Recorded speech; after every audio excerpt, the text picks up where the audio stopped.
Welcome back to Livie's Lovelies, your inspirational craft channel, and I'm your host, Fam the Fabulous. For more ideas, inspiration, swaps, and challenges, click the link in the description below to join our craft community, the Maker Exchange, on Facebook.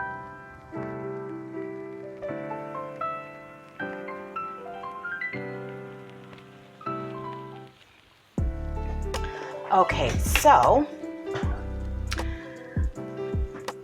early on Sunday morning,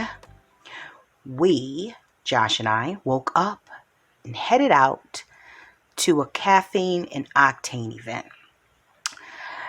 Unbeknownst to us, we had the date wrong, and the event, which they host once a month, first Sunday of every month, here in the Atlanta area, which that's an hour away from me anyways, but it's actually in the suburb of Atlanta at the mall, before the mall opens up from 8 to 11. But we were off. We were off by a week, okay? So they actually have events every week in different cities. Car shows, car races, things that are sponsored by dealers and car manufacturers and, other car enthusiast organizations. But nevertheless, so we got the date mixed up, and we were out early on a Sunday morning. So instead of just heading back home, an hour's drive back home, in vain, obviously, we stopped at a few supercar dealers so he could look at some cars and take photos of them for him and his car buddies. And then on our way back, we stopped to get some lunch, and I stopped into Popshelf. Now, Popshelf, if you're not familiar, is something like, if I had to put it to terms, which would be more widely known, it would be a cross between a Dollar General and a Hobby Lobby. If they had a baby, it would be called Popshelf. A lot of the items inside of Popshelf have the Clover Valley and a lot of different brands that are carried by Dollar General. So there's some form of an affiliation. Not necessarily an affiliation with Hobby Lobby, but definitely an affiliation with Dollar General. When you walk inside the store, it's very clean. The aesthetic is beautiful. Nice and organized. It smells nice. Well, at least my store did. And so it has home goods, seasonal items, food, snacks, tech gadgets. I didn't see any clothes. I saw some accessories like, jewelry and gloves and things like that, scarves, but not clothing. There might have been some there, but I just didn't see it. And lots of stuff to decorate your home with. So another thing that they had was a craft section, an art and craft supply section. So I'm going to stop right here, insert the video of what I captured from the store, and then I'll come back and show you the few items that I picked up while I was there. Okay?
Okay, so I hope that from those videos, from the video that you were able to see, you know, the store has some nice selection of, you know, very reasonably priced craft supplies, I would say. Now, you know, you don't have the same variety as you would at a Hobby Lobby or any other craft supply store, but you definitely have more than what you would find at Dollar Tree or Dollar General or any of the budget friendly stores. So anyways, without further ado, let me just show you guys what I got. So I picked up, they had sunglasses, right? And they had, I use readers when I'm making jewelry or things that require, you know, like beading and stuff like that. So I got my hubby some sunglasses. I got me some readers. I got me some sunglasses. These were $1, by the way. And I got me another pair of the sunglasses that's similar to hubby's. The reason why I got two is because, well, I don't even need to tell you why I got two. I mean, clearly, will we ever have too many pairs of sunglasses? But I mean, between the baseball field and, you know, hopping in and out of the car, I mean, it's very easy to lose them. Josh got himself some not Vaseline, some chapstick, because, you know, he's getting older and I'm trying to teach him about his hygiene and making sure that he's on point when he walks out the door, you know, looking like a young man. I'm sure I could get some assistance from my husband, but that's neither here nor there. We ain't talking about that today. So he got himself a Nerf gun with the extra bullet pack. I got myself a Bronco. Let me show you guys.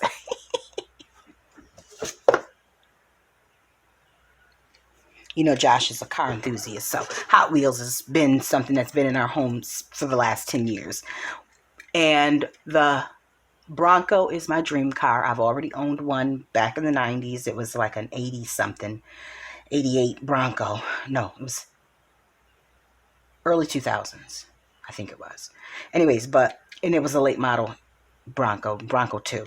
But they came out with the new Broncos, and that's what I want next. So Josh and he saw this in the Hot Wheel section, so he encouraged me to get that so that I can keep that on my craft space and continue to stay focused on my goals, which is to get one of those after we get our house. Okay. And then so I saw these cups. You can find these anywhere, but there were two of them for $1. A nice size. Don't tip over easy. You know, it wouldn't be a bad idea to have. I think I'm going to use one of these in my craft space for like my paintbrushes and stuff like that. But I really like the fact that it's flexible, because when I have ice in my cup, I don't like my ice to clump together. So I'm definitely going to use one in the craft space and one for myself for drinking. That's what it's for. I also bought hubby some steak seasoning, because now that he's gotten his digestive issues under control, he can now have steak again. So pick that up for him. I think it was like $1 or 88 cents or something like that. And picked up some white acrylic paint by Deco Art. I can't remember where I've seen this brand at. I think you can get that at Walmart. I'm not certain. I really am not certain. I'm not sure. Picked up some like an organza type ribbon for the Mother's Day, organdy ribbon. I don't know what that means. 20 yards, that's good for some Mother's Day projects that I'm working on. I think that was $1 as well. And then these Creative Devotion stamps. This is great for mixed media. I like the size of the stamp, most importantly, and the fact that I can kind of spell out titles for my pages. Because I have a lot of script letter stamps, but not anything bold like that. And then last thing I got, because I didn't get a lot while I was there, was this Creative Devotion date stamp. And again, this is more like for my journaling. But there's also other times that I do need a date stamp. And the reason why I got this is because it goes up to 2028. It was $5, but I needed it. So anyways, guys, I hope that you get a chance to stop out to one of the Popshelfs. They are very reasonably priced, very nice interior. And I think that they're in a lot of the Rite Aid locations. If Dollar Tree don't take over the Rite Aid locations, because Rite Aid's closing up all over the place, then Popshelf perhaps maybe will be. So keep an eye out for that. Go online, take a look and see if maybe they got one coming to a city near you, and hopefully you can get some of these crafty items for yourself. I mean, they had plenty of stuff. Anyways, guys, thanks so much. If you enjoyed this video, go ahead and give it a thumbs up. Hit subscribe to join the crafty community, and be sure to click the bell for notifications of new uploads. Thank you so much for watching. Now stay tuned for more from Livie's Lovelies, your inspirational craft channel. Bye for now.